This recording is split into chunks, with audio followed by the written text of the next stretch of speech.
Yun, 3 years pa mag-ubang po siya ng 3 years. So, dito, malaman po natin, itong subject ng kuwan, Book of Revelation, matagal yun. Bakit po siya matagal yung Revelation? Sapagkat hinihimay-himay po yun. Hinihimay-himay. Talagang hindi verse to verse po yung pag-study dahil ang dami po siyang mga kahulugan. Yes. Yung Revelation, kaya nahimay-himay po talaga namin yun. So, doon po tayo tagal sa Revelation.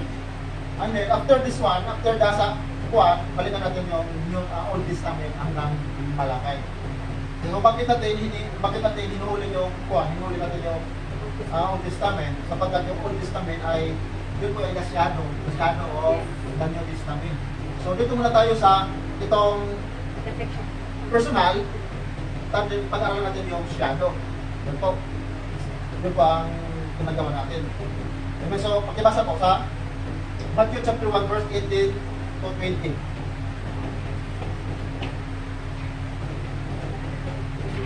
This is how the birth of Jesus Christ the Messiah came about. His mother Mary was pledged to be married to Joseph, but before they came together, she was found to be pregnant through the Holy Spirit, because Joseph, her husband, was faithful to the Lord, and yet did not want to expose her about His grace. He had in mind to divorce her child.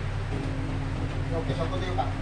But after he had considered this, an angel of the Lord appeared to him in a dream and said, Joseph, son of David, do not be afraid to take Mary home as your wife, because what is conceived in her is from the Holy Spirit. Amen. Yan po.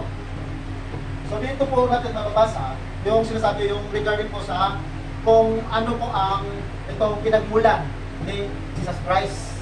Okay? Now, hinimay po natin. Tandaan po natin, this passage ay sabi po dito na si Virgin Mary, siya po ay magdadalang tao through the Holy Spirit. So, meaning to say, this time, si Virgin Mary, kahit po siya ay nagdalang tao ni sa Jesus Christ, she was still a virgin. Bakit po? Sapagkat there is no sexual intercourse. Di ba?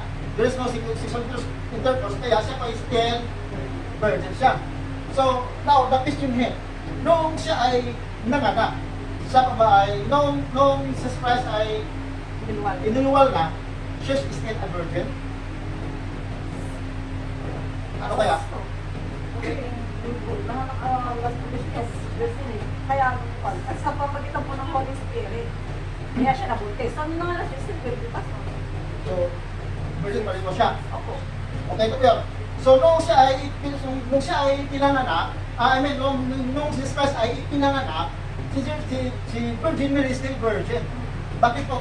Kasi ang meaning po ng virgin, there is no sexual intercourse, di ba? Opo. So, once na nagkaroon na po ng sexual intercourse after Jesus Christ's birth, doon na po siya doon na po nagsisimula yung kanyang virginity na nawala na. Pero, nung sa time na si Jesus Christ ay isinilang, and then wala pa po silang sexual intercourse, still Virgin Mary is virgin pa rin po siya. Yun po. Kasi mayroon pong maraming nalilito dito. Now, tandaan po natin, and then there is one more question here. Ano po ang ating idea nga si Jesus, si Virgin Mary has a part, ito nga, mayroon po ba siya part Jesus Christ as ito nga biological mother? Wala, kasi parang siya po yung ginamit na baga siya yung ginamit na ibang parang maging tao pastor sa yung kanyang sinabi po ang ginamit ko pang may sa katuparan yung mga ano pa siya yung parang magpagpangkasunod at yung mga pangyayari sa hinaharap.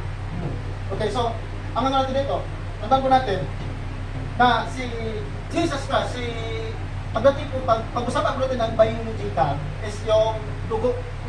Di ba? Yung dugo. Opo.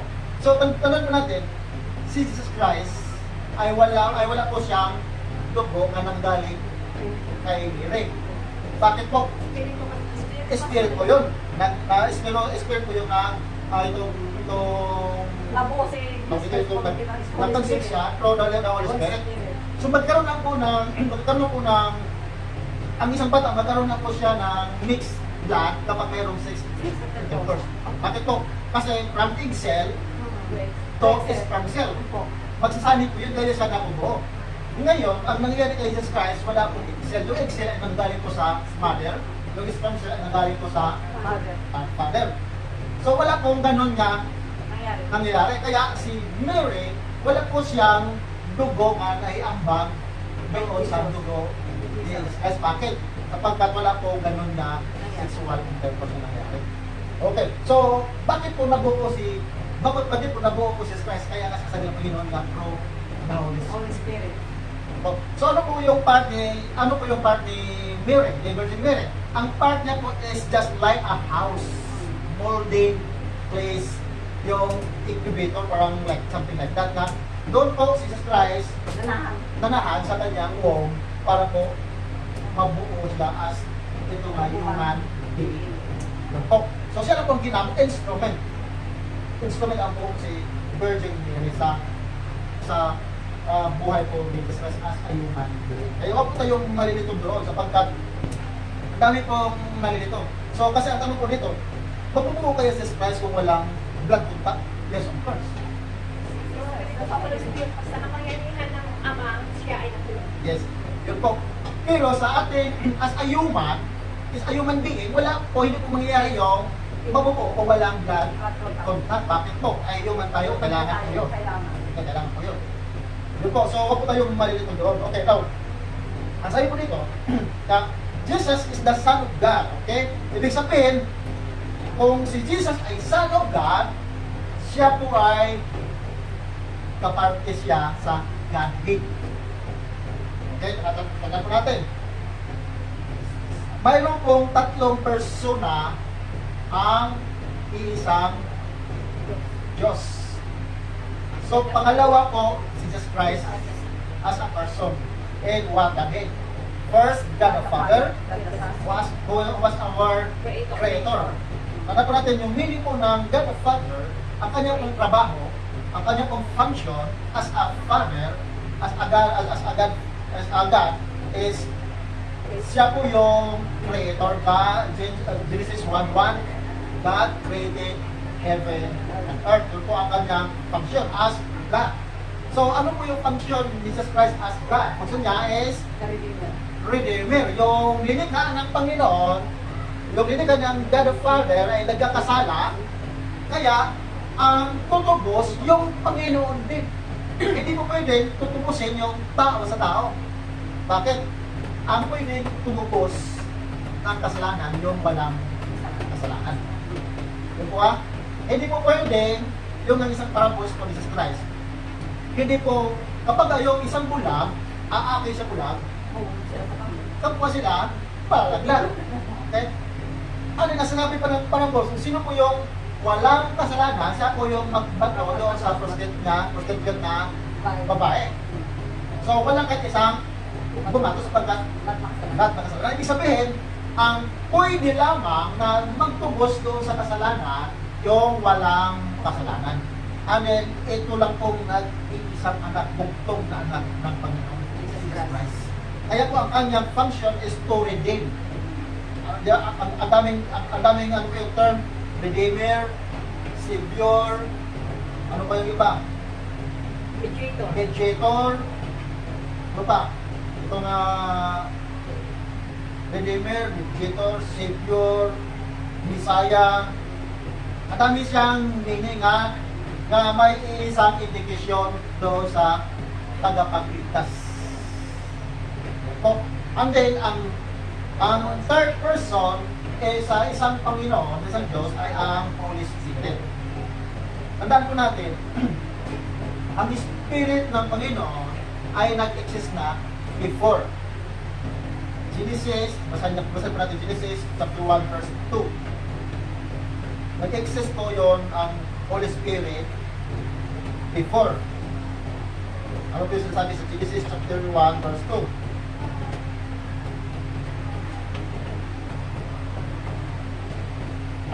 Genesis chapter 1 1 verse 2, the earth was without form and void, and darkness was on the face of the deep, and the Spirit of God was hovering over the face of the waters. Okay, so nandun na po yun ha. The Spirit of God. Nandun na po yun. Ang so kaya dito sa Trinity, sa Triune, ay mababanggit na po natin, mababasa na po natin dito sa Old Testament. Ang Triune. Sabihin, God the Father, doon po sa Genesis chapter 1. And then itong Holy Spirit, doon po yung sa verse 2. And then, yung itong Jesus Christ, ano na po yung sa Isaiah, talagang ini-specify po yung word on na mayroong isang batang isisilang. Diba? Isaiah chapter 9 verse 6. Diba? So, ibig sabihin sa New Testament pa lang, nandoon na po yung Trinity, ito nga trifunction. Nandoon na po yung three person. Doon sa ano pa lang, sa New Testament. And then, pagdating sa New Testament, ay talagang kina-confirm. Ano po yung kina-confirm? Baptized day in the name of the Father, and of the Son, and of the Holy Spirit. So yun po ang na-confirm po yun sa New Testament. Okay. Ano yung sabi pa nga ng Panginoon? Na sa lahat ng magpupuri, sa lahat ng magsasamba, kailang sambahin niya ang Ama, ang katotohanan, at ang Espiritu. Ang katotohanan, yun po ay si Jesus Christ. Sa John chapter 4, verse natin. Hindi ko matandaan yung kanyang verse. John chapter 4, verse 20 yata yan. 4:24.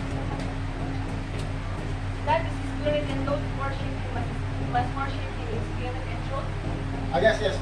Ano po? Yun po. So, ibig sabihin, kinakonfirm dito ang kanyang pagka clear person, magaling man ganit. Kaya nga, once na every time na tayo ay mag-worship, hindi po ibig sabihin na hindi po sabihin na magkaroon po tayo ng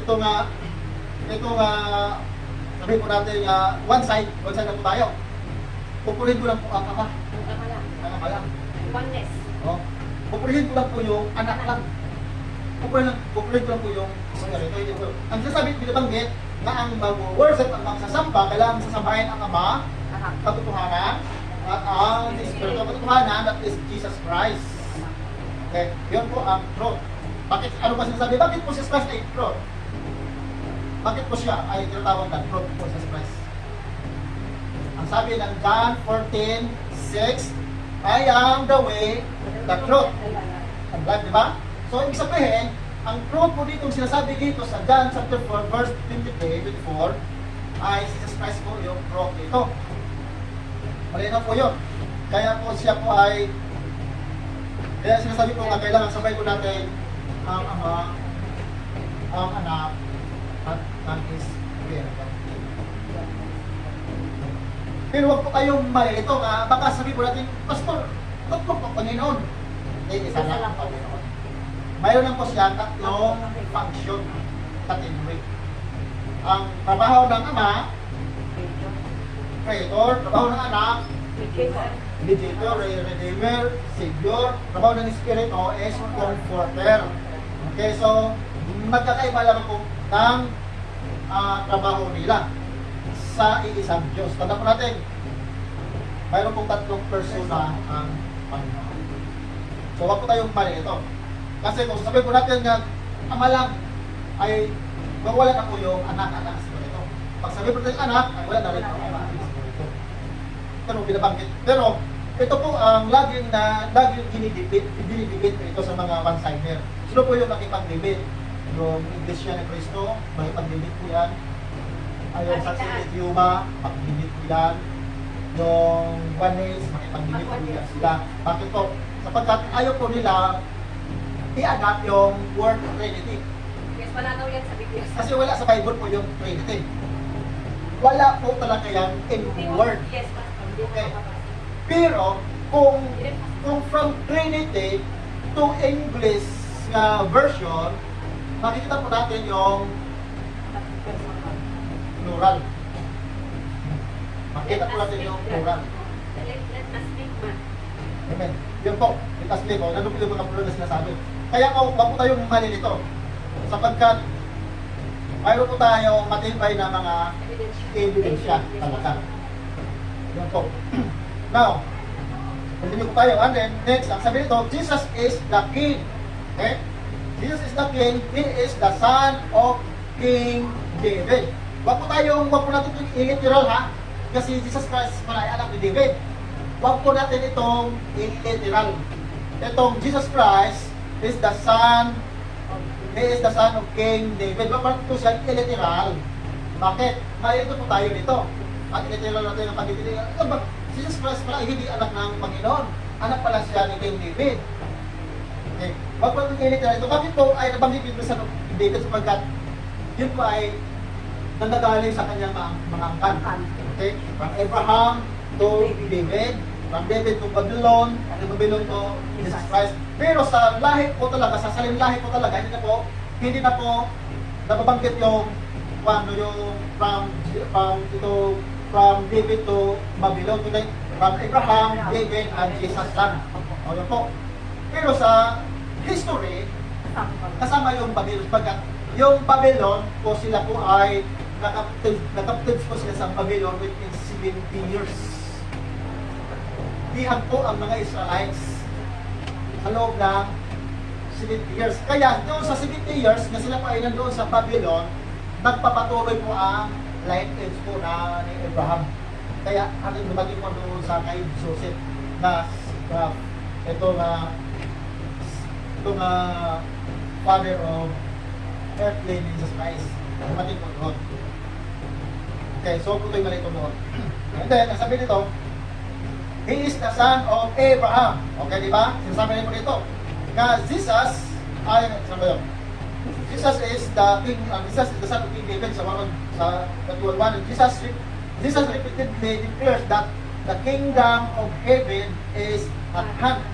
Okay, lagi po niyang sinasabi po yan, yung kaharian ng Panginoon is nandun na sa kanyang kamay. Okay, and there's many parables about it.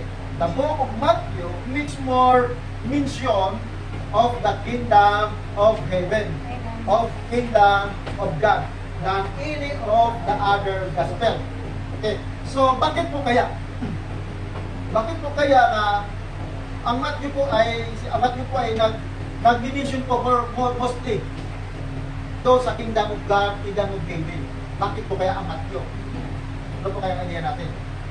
Na unlike sa ibang books, na hindi po gaano sila nakatuko sa kingdom of God, kingdom of heaven, ito lang ang focus. Pero si Matthew, madalas po na-mention yung ito kingdom of heaven o kingdom of God. Madalas po itong na-mention. Bakit po kaya sa gospel, sa four gospel?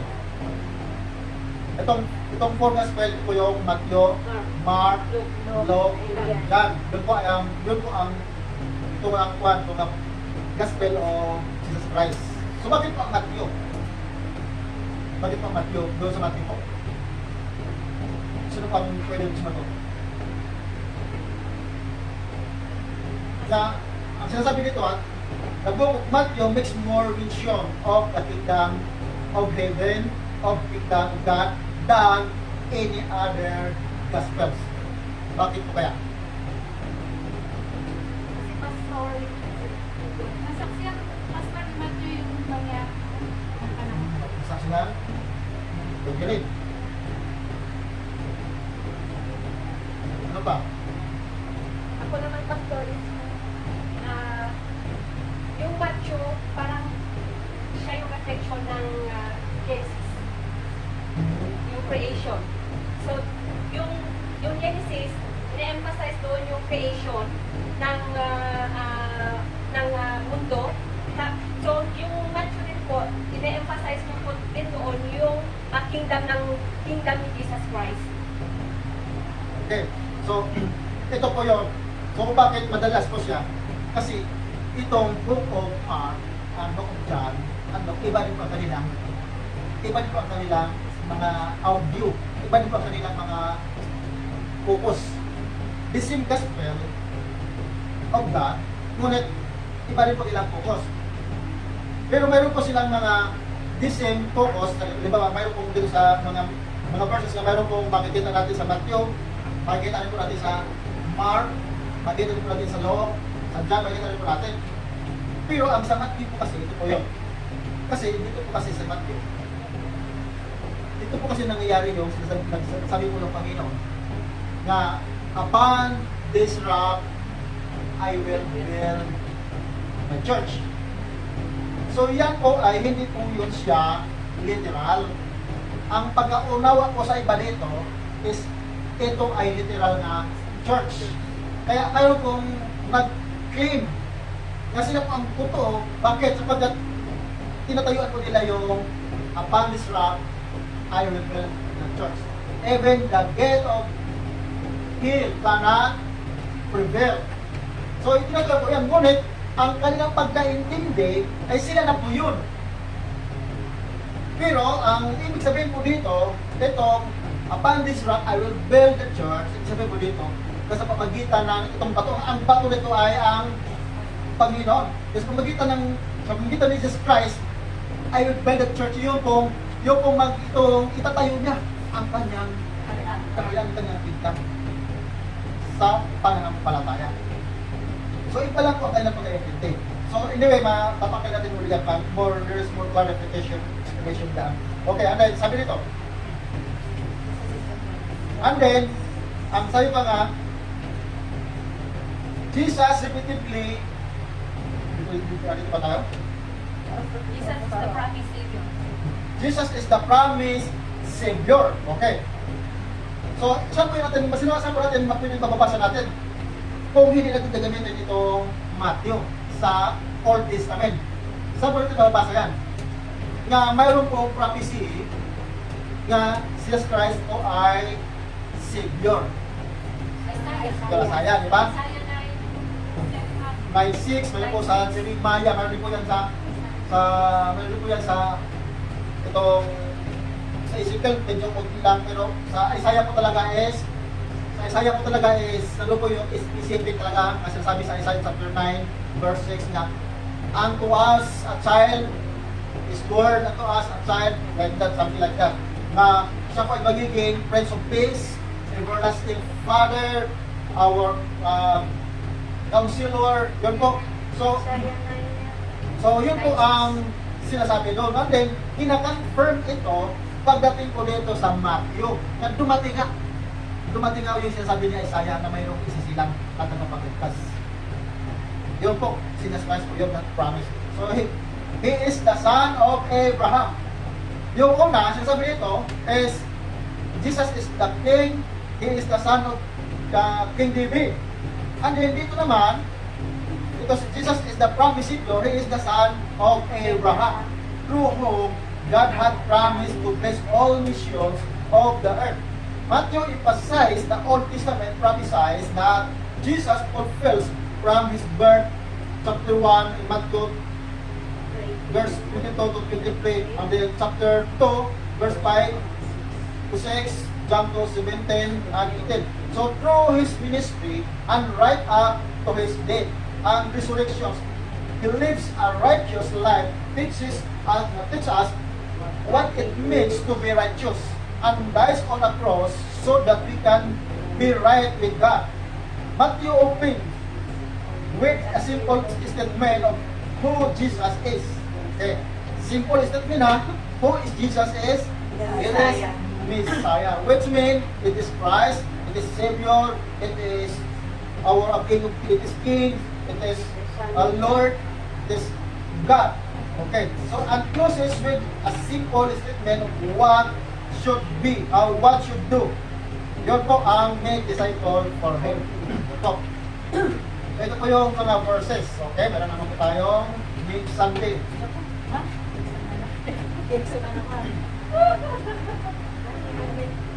Meron naman tayong Big Sunday.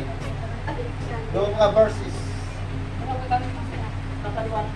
Papaliwanag din naman natin ito. Yan ito. 1, 2, 3, 4, 5, 6, 7, 8. 8 verses. Yung di ko nakalagay, Pastor? Oo, ito yun. Sa key verse. Itong long key verse ng Matthew. Ibig sabihin, yung buod Itong summary po ng Matthew. Okay, pagdating po ng keywords sa every verse, every box, mayroon po siyang mga keyword na selected. Pero hindi lang po ito ang verse dito ha. Ang daming verse, pero ito lang po ang pinipili. Para pag-aaralan as our key verses ng Matthew. Okay. So, mayroon po tayo, kasi yung time natin is almost, yung time natin. So, mayroon tayo Matthew chapter 5, verse 15. Mayroon po tayo Matthew chapter 5, verse 43, 44. Matthew 6, verse 9, 13. Matthew 16, verse 56. Matthew 22, verse 30 to 40. Matthew 27, verse 31. Matthew 28, verse 5 to 6. Matthew 28, 19, verse 19 to 20. So, ngayon pa lang is magpili na po tayo para hindi po tayo magdubli-dubli. Okay. Pili ka na. Para hindi po tayo, Wala pa. kasi ako, nag-record ito. Wala. Yes, I-schedule ko na lang isa-isa. Oh.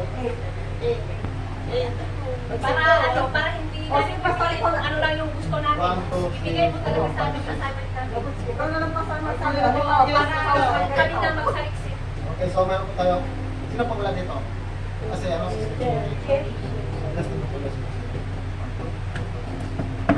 Prince of Kate dito. So, ang wala dito ay si Sister Chiri. So, tama po talaga no? 1, 2, 3, 4, 5, 6, 7, 8. Okay. Okay, so Sister Paz, verse chapter 5, verse 17. Sister Elizabeth, okay, summary lang po ito, summary. Sister Elizabeth is chapter 5, verse 43 to 44. Sister Salome, Ay, patay ko. verse chapter 6, 6. verse 9 to 13. Mahaba. Si Sister Riley, 9 to 13. chapter 16, verse 26. Si Sister Evelyn, chapter 22, verse 37 to 40. Ito pa si Sister Hazel, Bakit sa amin yung mahaba pa? Matthew 27, verse 31. Kay Maricel, Matthew 28, verse 5 to 6. Ayun, mas na ba ang pere? Itong last, kay Sister Cherry ito, ang last. So, ang technical po dito, tuturuan ko po kayo ha, ang technique dito, subukan natin i-examine. Cross-examine natin. Ang technique dito sa paggawa ng kunting sermon, i-cross-examine natin. Itong verse. Paano ko tayo mag-cross-examine? Ang technique natin dito para makuha natin yung kanyang doon, i-cross-examine natin ang itong verse. So, paano po natin i-cross-examine? Sige nga, ano ang idea natin? Sino po yung nanonood ng mga hiring-hiring? Mayroong isang case na sabi po natin is siya po ay mapagbigay. Yung mapagbigay din, magkakaroon ng case. So, meron po yung defense. Supporting verse. At meron po yung acto cross-examine. Sabihin, mayroon tayong depensa doon sa pwedeng itatanong. Yan po. So ano po yun? Yan po yung sasabi ko, na pwede po yung why, pwede po yung what, at pwede po yung when. Pwede po yung siya magiging bumato sa atin, itatanong sa atin. No? Kaya lang nangyayari yan. Diba? Sabi mo, Parang matibati di ba? Yung cross, yung pagpag-aral, yung pag-aral natin yung kanya Parang palitan ko. interaction para makuha natin. So ngayon, ibig sabihin, pag-study natin, always po tayong ahead, place step. Ano ba yung place step ahead? Why? So, study mo natin yan, ano kaya ang itatanong nila? Diba? Ano yung pangalawa? What? Ito nga, ano yung what? Di ba yung why is, ano? Ang what? Bakit? Bakit? Ha? Bakit? Yung why is bakit? Kung nalilito na, pati ko nalilito Why na. is bakit? Ang why is bakit? Okay, bakit? And then yung what is ano. Yes. Ang when is kailan. So yun po, ang pwede po natin yan, yung coincidence. So, ulis po tayo ahead play step. Ano ang tatanong nila sa atin? Okay ba? Kailan sila magtatanong? Di ba? And then, ano po yung itatanong? Ano po ang, yun po ang, dapat ahead play step po tayo pagdating po sa, Sabihin ng For example, Pastor, sa bawat thing that I have come to avoid the law practice. Kaya mabuhay sa law. oh, kung ganun, yung isa yun, pwede magamit natin yan. Oh, and then kapag meron po tayong, Dami naman ang segment. Kasi linggo pa. ah, Nakakapag-memorize, Pastor. Hindi ako sa segment na. Naloko sila. oh, di ba, so, ibig sabihin nito, kapag yun ay makabisado natin, makukuha talaga natin yung begin. Sabihin ng verse na lang. Number one po. May emphasize po talaga natin ang gusto. Yung ating nais po natin ay Kung pwede mo pa, kapasok lang, pwede ka kumuha sa verse na. Kung pwede ka kumuha ng verse na, for example, si ganito yun. Sorry, Pastor, kasi nag-aalala kami yung na-skip namin na mga session kasi wala kami. Sabi ko meron sa YouTube. Pero kayo. Kasi Talagang dumating ko sa akin yung love your neighbor and miss it. ayun, ganda Kaya niya. talagang binigay ng Panginoon sa'yo. Yeah, binigay sa Para Panginoon. pagkulay-kulayan mo. Oh, so, Kasi ikaw ang ito po ay magbe-benefit. yung pa natin para sa next Ikaw ang magbe-benefit. Sunday. Isa-isa lang kasi sa linggo. Isa-isa lang. Kasi mas maganda kasi yung every session, May interaction. Tatayo kayo Yes, dito. Pastor. yung talaga Nawawala pinaka- na. Lalalim pa Ano po yun? Papatanggal ng kapatid. Kasi, Ayun, tanong natin, ganun talaga. tanong natin, Bakit kayo nanginginig ka lahat? yung mga sundalo, araw-araw yan sila. Araw-araw yan sila. Gama. Tayo naman yung nagtulog ang tatayo tayo. Araw-araw, every session tatayo tayo rito. Kaya yung medyo patumayo kayo taong nag-iito. Parang patumayo. Gusto, pwede ko na i-recite yung ano para mababasag yung assignment ko. Yung pabaliktad. Excited to Yung sa pabaliktad, Revelation to. hindi yung sa pabaliktad, hindi mo na yan sa, hindi pa yan next Sunday. Okay. Hindi pa yan next Sunday yun kasi kailangan pa nang magkaroon ng prep, yung iba makapag-prepare dahil may nakakalito yung sa pabaliktad na. So hindi pa yan next Sunday. Ang next Sunday, ito yung sa next Sunday natin. Hindi, i-recite ko na pastor para mapawasan ko. Kasi may summary pa eh. Kasi hindi pa tapos lang nag-present eh. Nalawa pa. Sure, may pangalan. Tapusin mo natin sa Sister Elizabeth kasi malakas yan. Nagrambong ko eh. Si Jinay Salome, wala pa. Si Sister Salome, wala ka pa, hindi pa pala sa ano. Ang nalipan pa sa mga sa lister. Tapos pa sila. Ako pa pala si Sister Salome, si Sister Elizabeth. Eh, ilang patient, pastor, sa baliktad. Repeat. Repeat siya, Kasi Pastor. pag bumaliktad, pastor. Ha? Repeat ka ba baliktad? Sa next week, tama lang siya, ma-perfect siya. Hindi ko na ulit na ulit. Pagbali na. Huwag na kayo same time. Wala tayong oras. Amen. Okay, praise the Lord. Diba excited? Di ba, enjoy, pastor? Enjoy pag ganito, pastor. Ito pa. Enjoy na nakakanira. Sanay na tayo kanina. Nakakalimutan natin, mayroon po kang yung